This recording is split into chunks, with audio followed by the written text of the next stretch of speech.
Okay, so listen, I'm in a bit of a jam. Our soloist just called and said they're not going to be able to make it. I know you can sing, great voice by the way, and so, you know, how do you feel about fitting in to the program? I actually don't do really well if I don't get to practice beforehand. Listen, don't worry about it. I trust your skill. Don't even stress. Just trust the spirit, feel where you're being led, and just go with it, right? You can do it. Okay, but okay, fine. I can give it a shot. I can try. Yeah, okay, thanks. Oh, she's gone. Okay. If any of that felt in any way familiar to you, you are probably a people pleaser like me.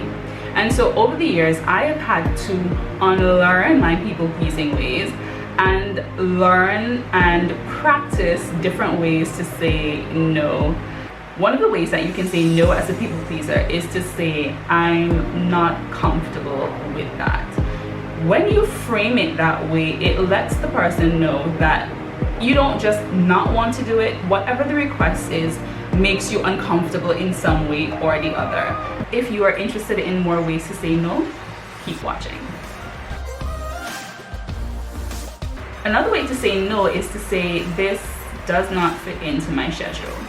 When you say that, this lets the person know that you respect your time and they should do so as well.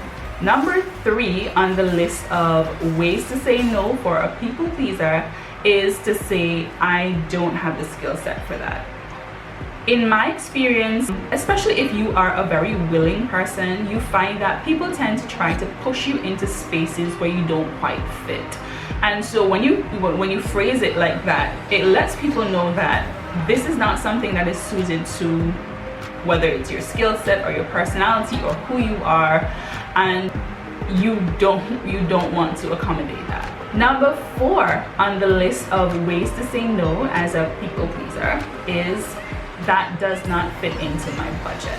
When you let persons know that this is a financial decision, you are the only person who would know what your budget looks like, what your finances look like, and what you can and cannot afford. And so when you say, listen, this does not fit into my budget, and they persist or try to force you or cajole you into still participating or doing whatever that thing is, then you know that is not about you. You know it's all about them, and so that actually makes it much easier to maintain your no and to say no without feeling a sense of guilt or letting someone down. Number 5 on the list of ways to say no as a people pleaser is, not at this point in time. When you say not at this point in time, it lets persons know that you're not in a place that you want to do this now. You are open to possibly doing it maybe later at some other point in the future. And so that is often an easier way to let persons down, because they know you're not just shutting them down. You are leaving it open that this might possibly happen in the future. Now the caveat to this is, if you know what you really mean is never, then you probably should use this, because this encourages the person to check back later. If you do plan to do it sometime in the future, but it's just not the appropriate time now, then say not at this point in time. And number 6 on the list of ways to say no as a people pleaser is no. Just that, just no. Listen, you will know who these people are and what circumstances these might be, but there are some people that you will encounter. There are some situations that you will be presented with in your life, and the answer just has to be no. There is no explanation, there is no qualification, there is no justification. It's just no. You will know when the time comes for that circumstance. That's it, my friends.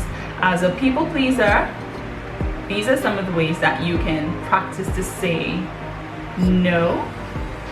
And I know it takes some getting used to. It will feel uncomfortable. You will still feel like you're letting people down, but practice makes perfect. The more you work on it, the better you get. Thanks for watching, and I will see you on the next leg of the journey of life.